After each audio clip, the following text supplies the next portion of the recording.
ధ్యాయతో విషయాన్ పుంసః సంగస్తేషూపజాయతే సంగాత్ సంజాయతే కామః కామాత్ క్రోధోభిజాయతే. విషయచింతన చేయు పురుషునకు ఆ విషయముల యందు ఆసక్తి ఏర్పడును. ఆసక్తి వలన ఆ విషయములను పొందుటకై కోరికలు కలుగును. ఆ కోరికలు తీరనప్పుడు క్రోధము ఏర్పడును. భోగములనే సుఖములుగా రమణీయములుగా తరించువాడును, మనస్సు వశములో లేనివాడును, పరమాత్మ చింతన చేయనివాడును అయిన మనుష్యునకు పరమాత్మ యందు భక్తి కలగదు, ఆయనను ఆశ్రయించడు. అందువలన అతని మనస్సు ఇంద్రియ విషయములనే చింతన చేయుచుండును. ఈ విధముగా విషయచింతన చేయగా ఆ విషయముల యందు అతనికి అత్యంతము ఆసక్తి కలుగును. అప్పుడు అతని మనస్సు అతని స్వాధీనంలో ఉండక విచలితమగును. క్రోధాద్భవతి సమ్మోహః సమ్మోహాత్ స్మృతి విభ్రమః స్మృతిభ్రంశాత్ బుద్ధినాశః బుద్ధినాశాత్ ప్రణశ్యతి. అట్టి క్రోధము వలన వ్యామోహము కలుగును. దాని ప్రభావమున స్మృతి చిన్నాభిన్నమగును. స్మృతి భ్రష్టమైనందున జ్ఞానశక్తి నశించును. బుద్ధి నాశనము వలన మనుష్యుడు తన స్థితి నుండి పతనమగును. మనుష్యుని అంతఃకరణమునందు క్రోధవృత్తి ఉత్పన్నమైనప్పుడు వివేకశక్తి నశించును. అప్పుడు అతడు మంచి చెడ్డలను ఏమాత్రమూ ఆలోచింపజాలడు.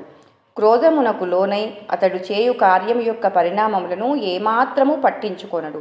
క్రోధము వలన ఉత్పన్నమగుట వలన సమ్మోహము యొక్క స్వరూపమిదియే. జై శ్రీమన్నారాయణ. మీకు మా వీడియోలు నచ్చినట్లయితే షేర్ చేయండి, లైక్ చేయండి, సబ్స్క్రైబ్ చేయండి. జై శ్రీమన్నారాయణ.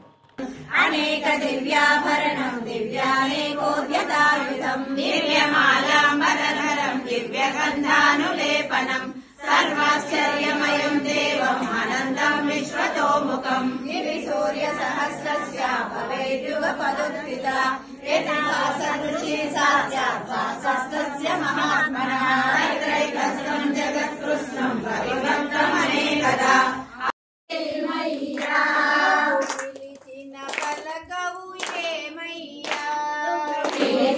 పలకవు ఏమయ్యా నిండు మనసుతో నీదరి చేరగా నిండు మనసుతో నీదరి చేరగా మందిరములో కొలువున్నావా మందిరములో కొలువున్నావా దుర్గమ్మ చూడు భక్తుల నడుమ పవని చూడు చూడు దుర్గమ్మ చూడు భక్తుల నడుమ పవని చూడు బంగారు బిందెల్లో గంగ నీళ్లు తెచ్చి బంగారు బిందెల్లో గంగ నీళ్లు తెచ్చి అమ్మ భవానికి అభిషేకం చేయంగా అమ్మ భవానికి అభిషేకం చేయంగా బంగారు బిందెల్లో గంగ నీళ్లు తెచ్చి బంగారు బిందెల్లో గంగ నీళ్లు తెచ్చి